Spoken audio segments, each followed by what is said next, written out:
November 2, 2023. So, naisip ko, i-challenge ko yung sarili ko for a body transformation for 1 month. What? At gusto ko rin patunayan na hindi kailangan ng gym or equipment, body or kasama, and supplements. Kahit nasa bahay lang tayo, kaya natin gumawa ng mga routine or exercise na makakapagbago Do it!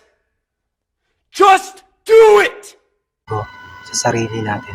I'm 35 years old now and 85 kilogram overweight base sa height ko. I'm 5 foot and 3 inches. Ito yung katawan ko ngayon.